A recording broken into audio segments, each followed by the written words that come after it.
Welcoming back the ninja, Dr. Jason Pittman, and on today's show, we're going to be talking about aligning yourself with your purpose, what happens when you don't do that, and what are some signs that might make you believe that you're not living with your purpose. So, with no further ado, the ninja, what's going on, my friend? Feeling great, looking great, doing great.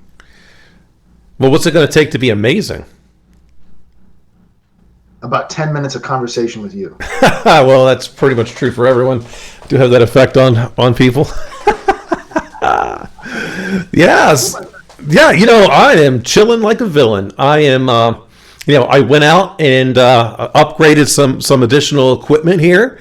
I've got now 2 Canon EOS DSLR mirrorless cameras going on, preparing for... gonna start mixing it up. I've been making some good contacts here in the lovely Indiana area, and I'm gonna start having some in-studio guests as well as doing like this, and then I'll just have to figure out, well, what happens when I got 2 in-studio guests and someone remote. But I've got some ideas, and I'm really building up some content. I mean, that's really the big thing. Just building content, having fun with the content. I'm really liking my critical thinking series where I'm going over some biases and fallacies. And some of these names just really crack me up, like the Texas sharpshooter. I'm like, what? But I didn't realize when saying that you're no true Scotsman, it was what that really meant. It was actually a fallacy called that, and I'm like, oh, well, that makes sense. So having fun. What's going on with you? Well, man, continuing on, trying to pursue my destiny, as it were. I gave you a little update because I shared it. I think the last time we talked, man. I had my 90-day checkup for my hormone replacement therapy. So that's going well, getting some adjustments made to my prescription and looking forward to that. On the profession career front, things are moving along, working on what I think are really good, interesting things. And, I was thinking the other day, man, I'm curious what you think about this. It's probably been easily 20 years since I ever said the words, I'm bored. Yeah, bored is just not something that really comes to mind. Like, I can get bored with a particular topic, a particular subject, a particular thing that I'm doing. That just means it's no longer worth my time. So I just stop and pivot to something that's going to be. But I would never say I'm bored. I might be bored with something, but not in life. I mean, yeah. So do you think that feeling of friction or disinterest is a signal in some way that what you're doing or pursuing is no longer aligned with your purpose? Absolutely.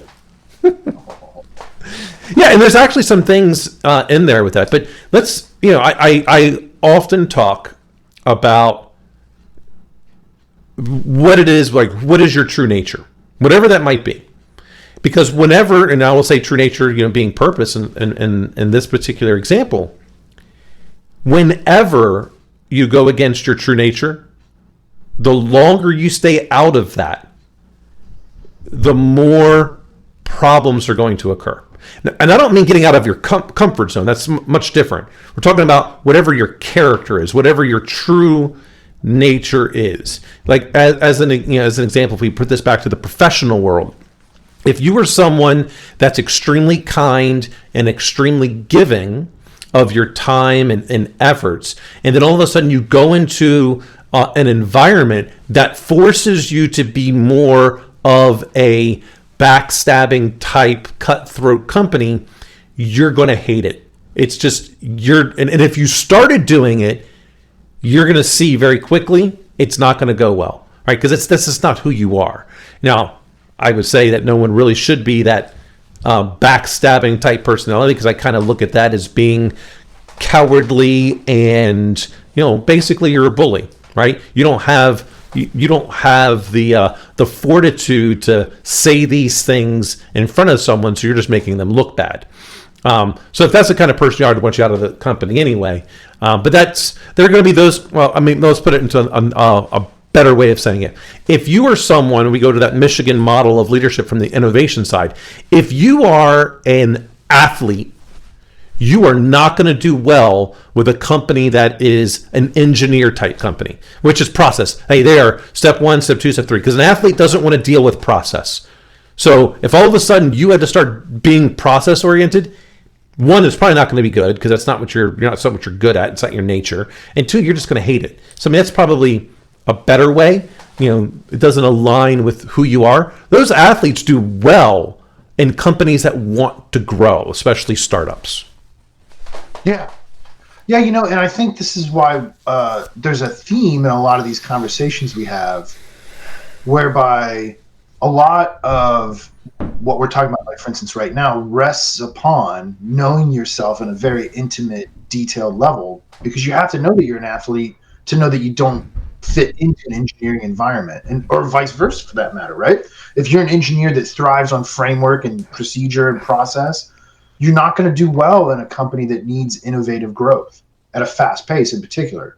Yeah. No, I mean, look, there's in every company, you need a little bit of everything, no matter what. I mean, that's otherwise you just don't grow. And this is a big part of that positive conflict. The evolution of a company tends to go with, you start off, green, that artist, and then from there, they've got the vision. And then you need, then it'll start to transition to athlete, and then it'll transition to sage, and then engineer. Because at a certain point in time, you got to mature with everything you've got.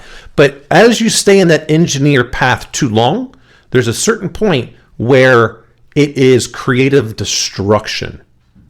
Unique ways in which these companies will fail. And so the idea is how quickly can you recognize that you're no longer being innovative? And hopefully someone from Microsoft is listening into this, because they're the opposite of innovation as far as I'm concerned. They've hit that creative destruction in my mind. And I've only been thinking about this recently, but maybe you already know this because I didn't pay too much attention. But Apple has an office productivity suite that is now, it's pretty competitive with like Google Workspace and Office 365. That was a big risk they took. But that's what, when someone asks me why I think Microsoft is not doing so well, I'm like, look, just go to Microsoft Word, open up Word, and then do File, Save As, and look at all of the different Microsoft formats that are just embedded into that. Go to Windows 10 and now Windows. I have no idea about Windows 11 at the moment, but if you go to Windows 10 and you right-click on an application, you can tell it to function in XP, Windows 7, all these different modes. That's what's holding Microsoft back. Apple doesn't do that. Google doesn't do that. Linux doesn't do that. Microsoft is worried about yesterday.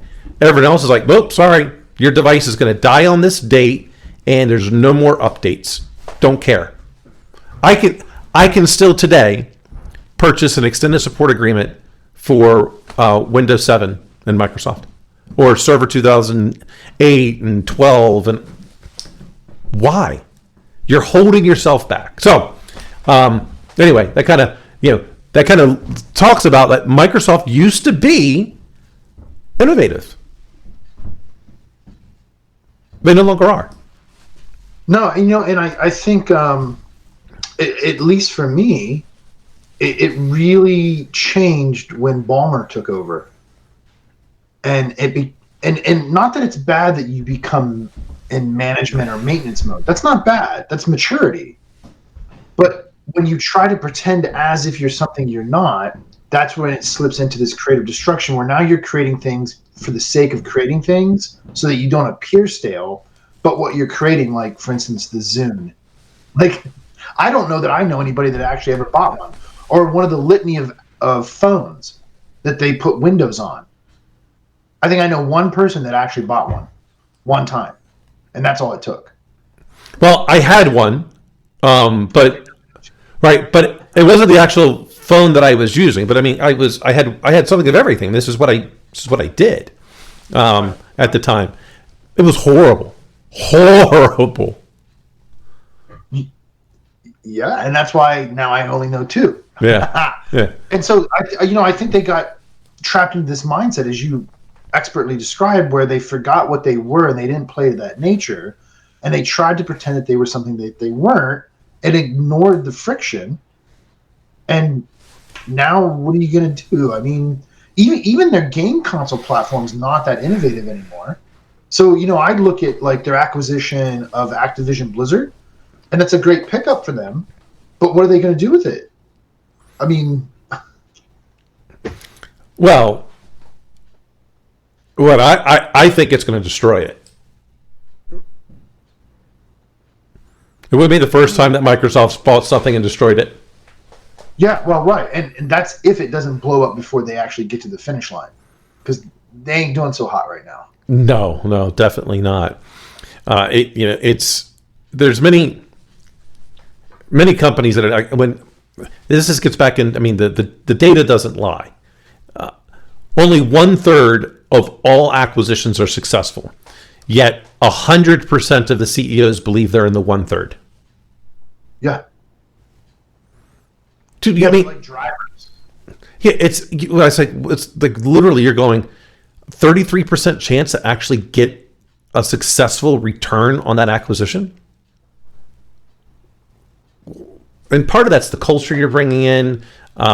Some of it is just like the synergy. Like they always talk about, well, we're going to get these synergies. Well, really, it's not. It's the opposite effect. You're hardly ever getting those synergies. I mean, if someone told you, hey, invest $100,000 and there's a 33% chance that you're going to get a 20% return. Only 33%.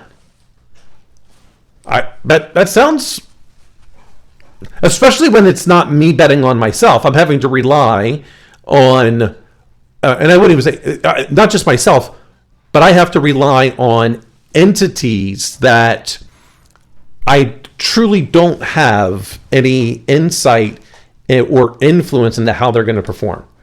So, like, if someone were to tell me, take my team, like, if I would bet all day, every day on my team. If we were the ones that were having to do this, bam, we get it done. Would you put the dude that only has a chance of hitting a home run 30% fourth in the batting lineup? I wouldn't. Well, baseball's going to be a little bit different, right? Because, a Hall of Famer is only successful 30% of the time. So it's a little bit different. But, I mean, do you want... I don't mean his batting average. I'm talking about when he does hit, only 30% of his hits are home runs. Oh, I don't even think it's that high. So, let's see. I'll just tell you.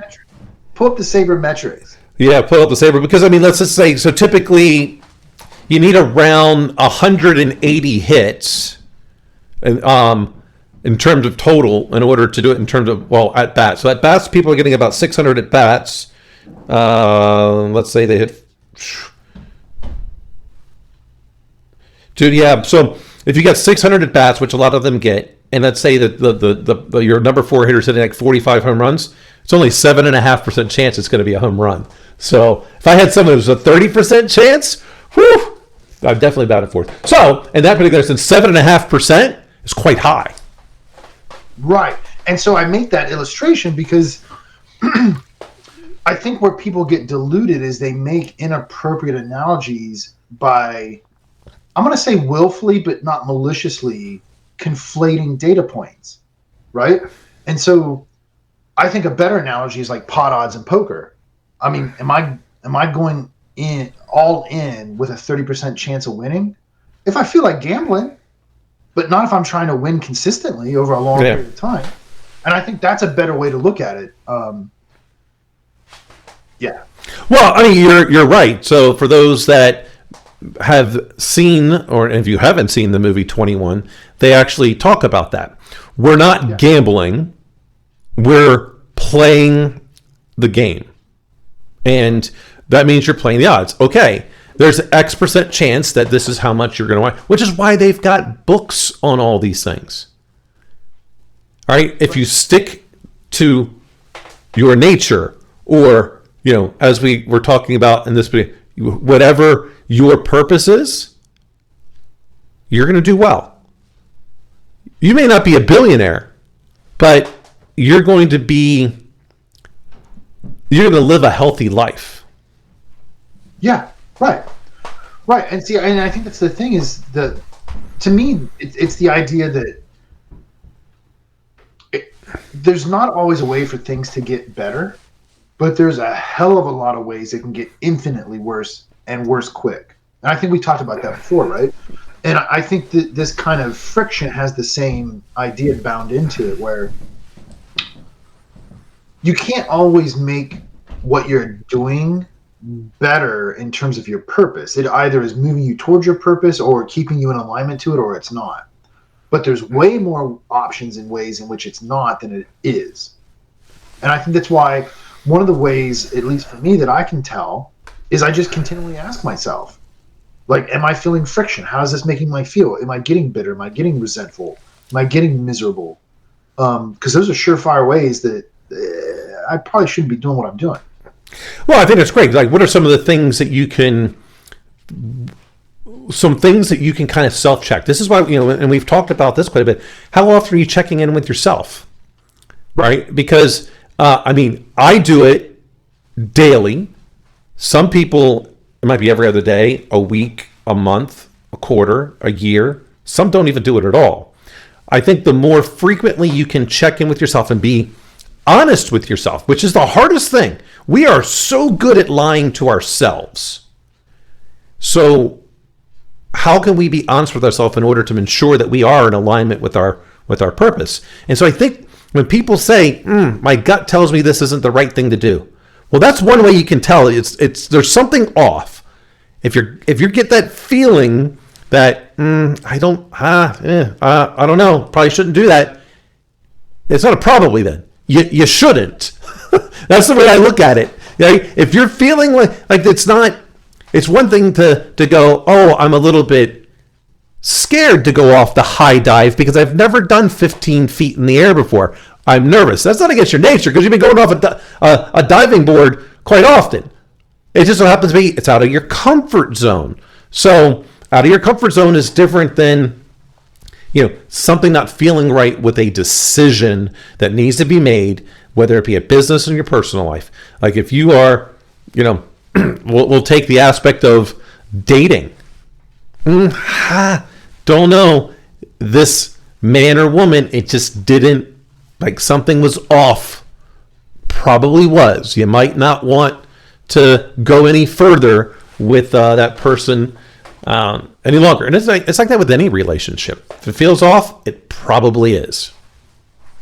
Yeah, I think you would agree that if you have to ask if something is right, the answer is no, it's not. And that doesn't take like a lot of thought, man. And I think this is another delusion that especially high-functioning people fall into is part of it is that intuition, and more on the scientific side of that is our refusal as a species to accept our ability to have extrasensory perception. And I don't mean that in a mystical way. What I mean is there's more to our existence than just the 5 traditional senses. We actually have more. We're just not always in tune with them.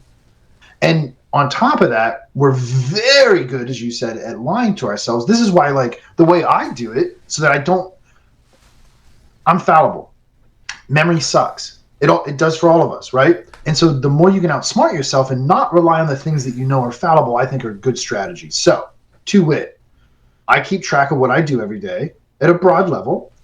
And thanks to my technology, I get a stress score. And all I got to do is go back and look at, okay, if this stress score is higher than normal, what did I do that day? Chances are I was doing something that for some reason was out of alignment with what I was trying to achieve. And then if you measure that on a weekly, monthly cycle, right, you can see these long trends. And that's, I think, where you have to iterate at different levels of fidelity. So day to day, I'm not going to get the view of, for a month, what was going on. But a month, I can tell how aligned am I with this longer range goal. Yeah, I get that. Absolutely. I'd say another thing that you could be looking at is if you're at work or in your personal world, you've just accomplished something and you're not excited by that accomplishment.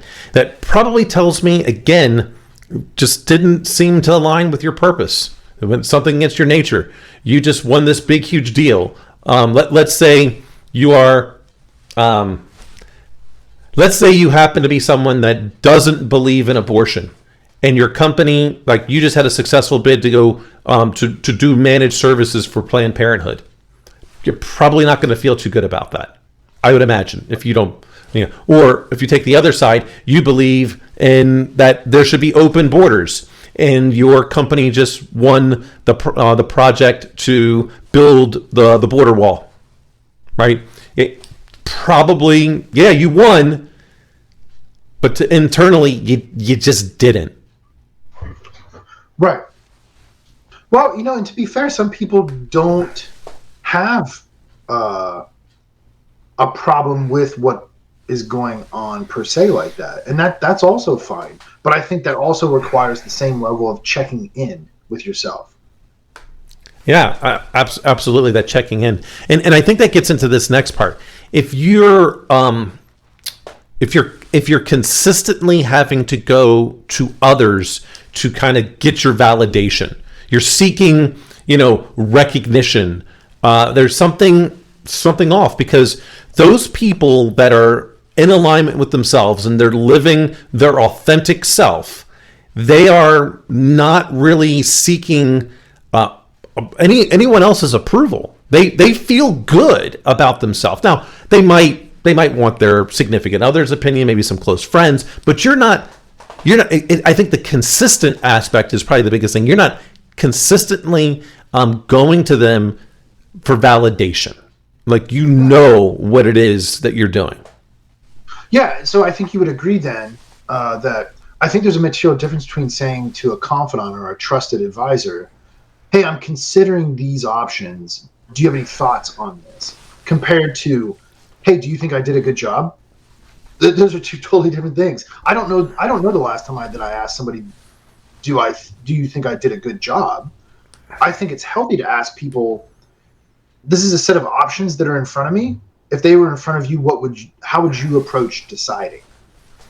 Yeah, absolutely. I think that's a great way of putting it. This is one of those things where there's a difference in looking for feedback versus seeking that approval, that recognition, that validation.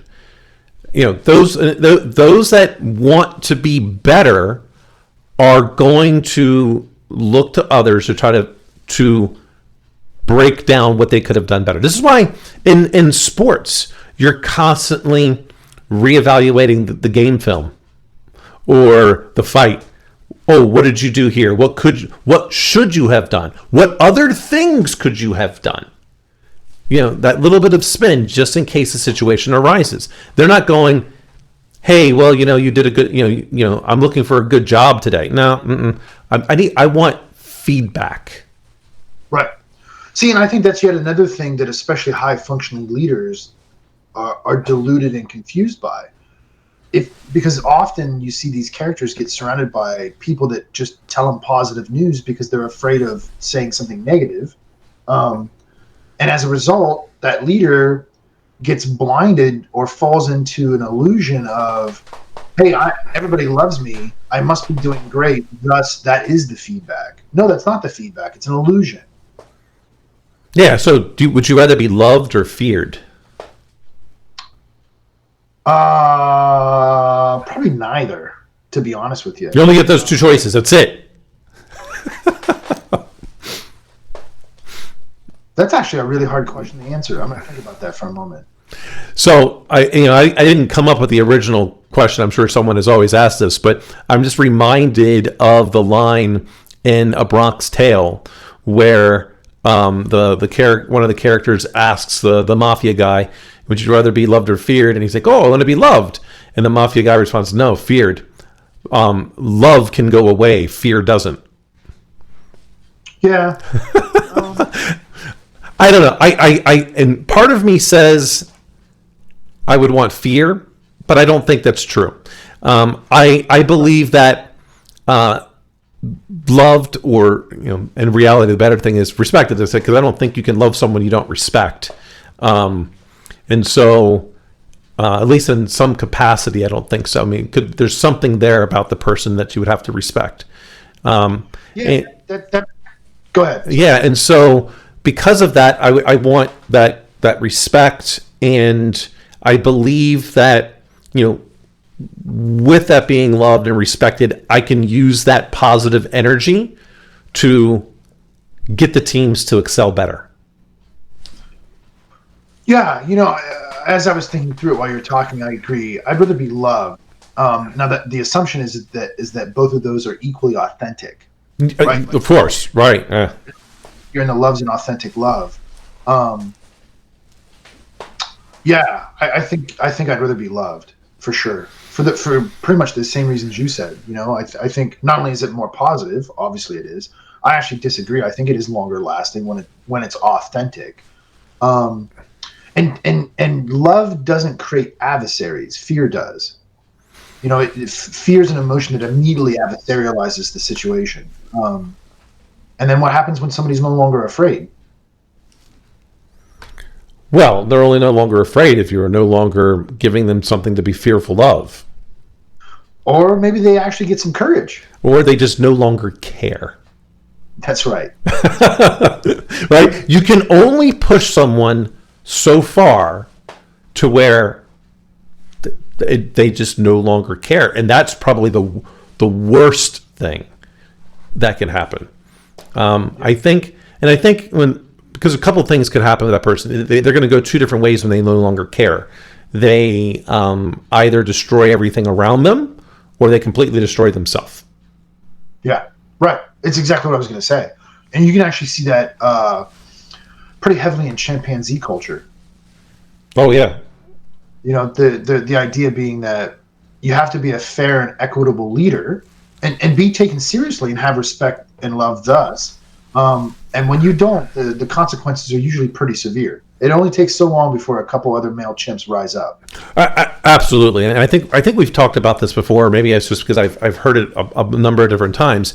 The strongest chimpanzee cannot use that to get their way, because one strong chimpanzee cannot go and take on three. It's not going to happen. They'll rip them apart, and that actually does harm to the whole group there, because then that particular DNA is not what survives. Mm-hmm. Right. That was actually a really good question. I hadn't thought about that in a while. Yeah, I'd rather be loved, man. Yeah, I agree. I just think it's, again, I goes right back down to, if I'm trying to put positive things in the world and I'm trying to consistently help people get better, then they're not. I can't help them be better if they're scared of me. Right? If they fear me, then I can't help them get better. And I think to extend that idea, if we are being authentic and we're aligned properly with our purpose, then we ought to want the people around us to also be aligned with their purpose, and thus not living in misery and fear and apathy and all the resulting emotional states. You want everybody optimized equally to themselves. Absolutely. I don't ever want someone to not believe that they have a, we'll say, fair chance to improve, to have that ability to rise up the ranks. But we have, at least I provide my people with the right challenges based on their stated career goals. Some takes a little bit longer than others. Yeah. And that's because, look, there's a reason why, if you want to be one of the top neurosurgeons in the world, it's going to take you longer to get there because it's a highly specialized field. If you want to be a general practitioner, you're going to get there faster. Right? It's just you're your goals are different. And it doesn't mean one's necessarily better than the other. You probably don't want a neurosurgeon, as your general practitioner.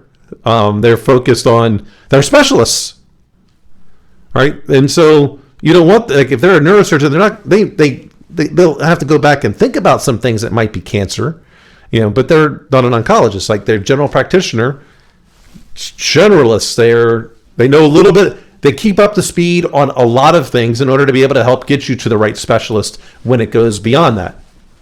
That's right. All right, so let me ask you a question. What do you got? Let's say that you're going to engage in a series of same sport, general same activities over iterations, right? Would you rather, let's say you're going to do it 10 times. Would you rather come in first once or second all 10? First once. See, this is where you and I are different. I'd rather be second all 10 times. Yeah. Because I imagine what would occur is I definitely wasn't first in that first aspect. In my mind, it would have been in the 10th. And so that first time I would have probably been 10. It's that improvement. And so and to me, it's like, all right, I started off in last. Hey, the next time we did it, I got a little bit better, and then I got a little bit better, and I got a little bit better, and finally, now I've reached it. Yeah, that's interesting, man. I think I'd rather be second 10 times. There's something about the consistency of performance that appeals to me. Now, there's a lot of assumptions in there, right? There's a lot of assumptions, but yeah. Yeah, I like the continuous improvement. That's probably no shocking to anyone listening in, because I talk about it all the time. I want, because then the next thing would be, all right, now I've won. I'd be looking for now better competition. Right. Because I want the challenge. That's what I find. I don't like losing. I don't know that anyone really enjoys losing, but maybe there's some people that are. I don't know. I enjoy the process. I enjoy the competition. I don't get angry when I've lost. I want to do it again. All right, I just want to keep going. And this is where I when I talk to people, and like this is the aspect of what I don't like about like the bullying aspect. Because you are in a position of power and you're choosing to go against someone weaker. You're fighting down. No, see, for me, it's like, I'm not going to, in the corporate world, I'm not going to have an argument with the junior person in the hierarchy. It's not fair. I have more experience. I have the title, all those things. If I'm going to have that argument, it's going to be with up or horizontal. Like, it's in my own weight class. Right. Yeah. I don't want, because that's just like, it's not a fair competition. I know I'm going to win. So I don't want that. I need to be able to test myself. I need to be able to test my teams. So yeah, I always tell people, fight up. Don't ever pick a fight with someone that is in a lower in the hierarchy in you, whatever that is. You should be trying to help them get where you are. Yeah, and I think we're on the same page with that part of it. I'd much rather compete with good competitors and lose and not that I want to lose. I agree, it's not fun. I'm not competing to lose, but I'm okay losing if I'm not the best, and it's fair and equitable, and everybody's more or less on, at least within the rules of the engagement, on an even playing field. Yeah, that's interesting, man. I think there's a lot people can learn. TK used to say this too, and I always agreed with him vehemently that I think it's healthy for people to compete early on, especially in teams, and learn that these are zero-sum games. There's only one winner. And you have to learn how to deal with that kind of adversity and how to adjust and move forward. And I think that also helps you, I think because you and I, like TK, have a non-trivial background in competition with sports, we understand almost intuitively how to realign ourselves iteratively. Absolutely. And this is another reason why with all of the kids, and I always tell them when it comes to their grades, the requirement that I have is you must give 100% of the time. I don't care if you got an A or if you've got an F. Because if you got an A and you said you didn't give 100% of the time, you're in trouble. If you got an F and you didn't give 100% of the time, you're in trouble. It's always give 100% of the time. And there's going to be people that they try to tear down that argument a little bit. And there's things where like, well, you're not always at 100% yourself. Hey, that's fair enough. But so if today I can only give 90% because I'm not feeling well, did I give all 90%? If I did, right, my capacity to do something can change in a moment. And so did I just give everything that I was able to give? People don't want to understand that it's a big nuance there, but it's significant. Give everything that you can into that. I mean, this show, I just keep, hey, all right, let me try this, let me try that, and let's see if I've been putting a lot of my energy into the topics, the guests, each piece, because one, it's fun, and I want to get better. I mean, it's quite interesting going from when I look back at the first episode, compared to what it is now. Go back and look at episode 1 of This Life in Tech. I do every once in a while. Yeah. There was some rinky-dink shit. Yeah. We did it, and we did it. Yeah. Continuous improvement. That's exactly right, man. And that's one of the things, like, for me, going back to this idea of using data to tell you to what degree you're in alignment with purpose and things like that, right? That's one of the things I like about my move to cycling inside, is because now I've washed out all the extraneous variables like wind resistance, air temperature, and all that bullshit that does affect you out on the road. And here it's me. Now, all I have is me on certain days at certain times, for instance, right? And so because now I've been racing for almost a year, I can look at a large data set, and when I'm trying to align myself to compete optimally, I can pick a race at a certain day at a certain time. It's usually the same race, which is even better because it's the same course, same distance, so forth and so on. Usually the same people, right? And you can start to actually analyze things apples to apples and start to iteratively improve yourself until you're ready for that next bump up. Yeah, I can see that. And also, I think probably the biggest thing, and maybe you did this intentionally, but now there's no excuses to do your training cycles and your races because you don't have the uncontrollable, which is the weather, or the bears chasing you down, or flat tires. Yeah. That's why. Or having a flat tire when a bear's chasing you. Be bad. How fast does a bear run? I wonder how fucking fast, dude. I wonder could you out even on a bike? No way.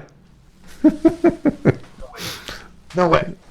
No, I mean we have a lot of black bears here, and a black bear. I mean, somebody can fact check me, but dude, they can get up to what, 30, 35 miles per hour. Black bear. They're fucking way faster than you think. I mean, the one good thing is that a black bear is not as likely to come after you unless you get between the mother and its cub, right? Yeah, they're grizzlies. Yeah, well, those are brown bears, right? Those brown bears, forget it. Correct. Oh yeah, 35 miles per hour. Yeah. All right. So put this in perspective. So you should be able to on a bike because Usain Bolt can go 27. No. I can't. Oh, you can't. You can't ride 35 miles per hour on a bike. I could sprint, but dude, that's only lasting a couple of minutes at least. Oh yeah, that bear's going to get you at that point. Because they also have high endurance. They're not cheetahs. Yeah. So to put this in perspective, last Thursday I had the best pure endurance speed event I've ever had, and my average speed was 25 miles an hour. Well, the good news then is as the next ice age is coming down, right, and polar bears make it their way to North Carolina, you're good because they only have a max speed of 25 miles per hour. Yeah. They're slow. Now I can outride a human because no human can run 25 miles an hour. That's outside of our biomechanical limit. No, it says right here, Usain Bolt reached a maximum speed of 27.44 miles per hour. For 50 fucking meters, dude. Hey, he still did it. Don't hate on him. Don't hate on him. I could sprint 40 miles an hour for that distance. That's not a problem. He ain't catching me. No. I just need a head start because obviously from a standstill. Yeah, standstill's not gonna. Yeah. And there's actually very few land animals that are capable of killing us that you can outrun. Very few, if any, man. I mean, you ain't outrunning an alligator either. No. Their ability to essentially sprint to get to their top speed is well faster than what a human can. Yeah. I mean, it's just, yeah. That's why you just got to learn jiu-jitsu. You just choke any of them out. I love that whole quote with Hickson Gracie when someone asks him, whether or not he could, who would win against him and a polar bear. He goes, "That's an interesting question. I've never really thought about it." Well, I don't necessarily know who would win, but all I know is I'd be coming back with a nice fur coat. Well, when you're like 400-0, you probably have some confidence. Yeah. Absolutely. I know I would. I mean, it's just,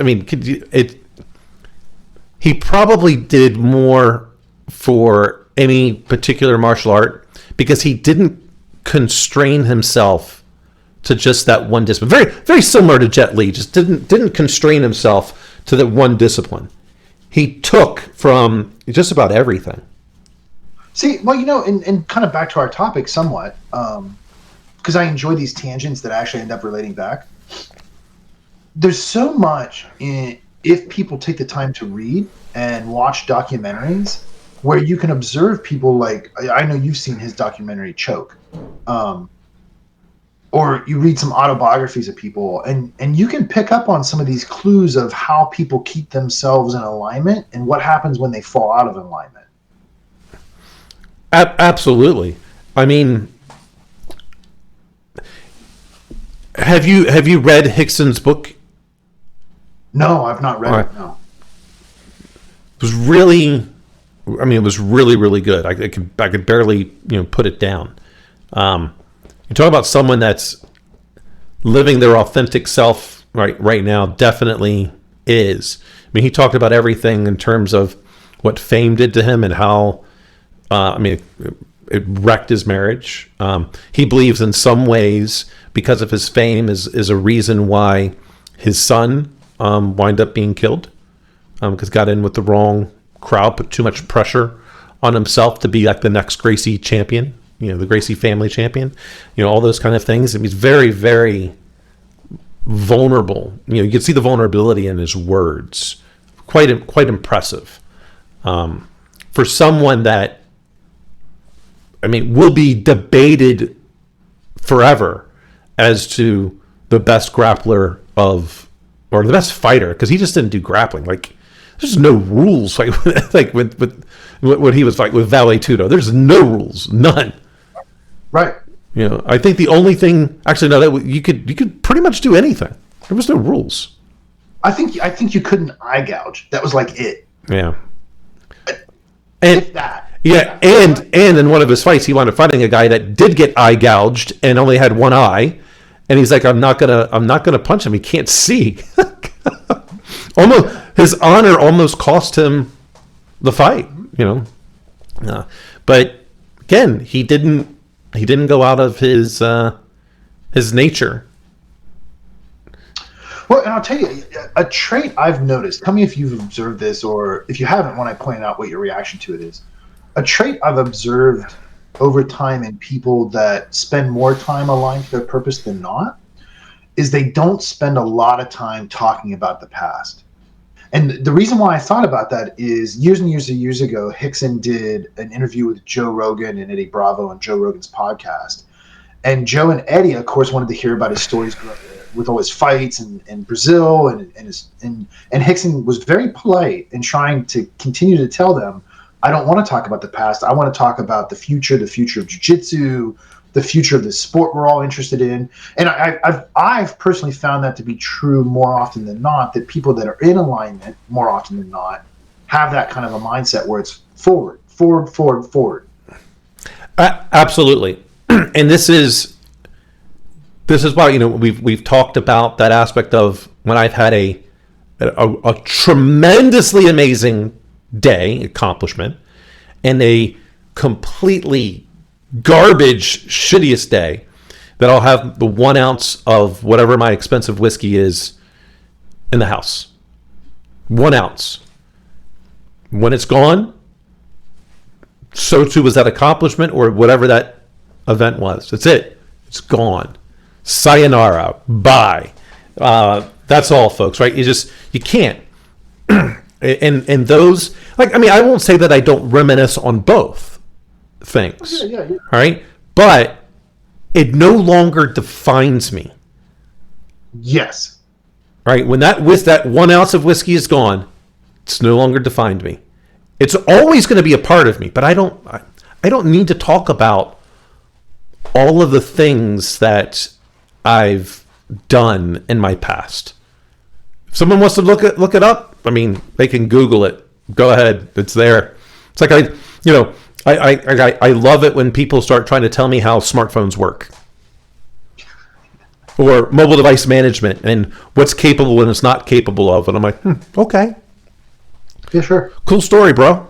That's, trying to explain, like, really, that's how that works. Or I love it when people start talking about projects that they worked on, and you're like, no, I worked on that project and you weren't there. That's right. But I just don't say anything. I'm like, okay, cool.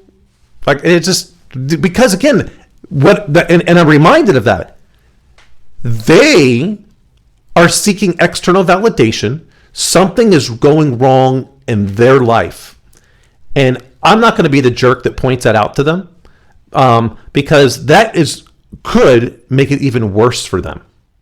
Mm-hmm. They needed to feel better about themselves for some reason. Yeah. See, and I think that's another trait that I think you can try to objectively look at in a day-to-day, week-to-week, month-to-month, whatever basis is, like I had an experience yesterday where I had an opportunity to send an email, and I was probably well within my bounds to send it. But when I stood back and thought about it, because why, I don't need to act right now. I can take 5 days. It doesn't matter. There was nothing but friction that was going to come as a result of it. And why create more friction? There's already enough friction. Well, friction is good if it's positive friction. You're doing it not to cause an issue, right? This was going to end in negative. It's just not, it's not worth it, right? It's just not worth it. And when those things happen too much, then it's just time to move on. That's right. And sometimes I've also noticed, speaking for myself, the thought of, should I do this, back to, no, I shouldn't. And the fact that I'm considering it tells me that I'm out of alignment and I need to sort this out. Yeah, there's something, you might find that you still need to send that email, but it might be in a different way, right? The tone of the email. And this is, with different things that I have been thinking about doing in my future. One of the questions I had to ask myself recently is, am I considering path A for vengeance? And if that's the only reason, or the heavily dominant reason, then I'm not doing the right thing. And so there's some things that I've been thinking about along with where I want to go and do next. and I've been presented with several opportunities as to which way to go, and one of them I'm still trying to figure that out. I haven't really, I have not come to the conclusion as to the reasons. Right. I'm not saying there's nothing that feels off. I'm just trying to.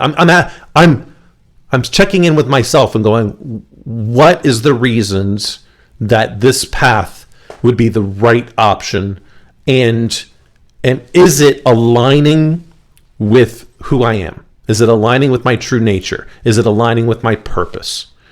And if it's not, then it's not the right path for me to go. And I don't know. I don't know the answer yet. I'm not questioning, yes or no. I'm trying to actually figure out the reasons, because I don't know. I haven't spent enough time checking in. See, I think that's so well said, man, because, just as much as I think it's healthy to, when somebody does something, to wonder about their motivations and incentives are for having done that, I think we don't spend enough time asking ourselves what are our motivations and states of mind.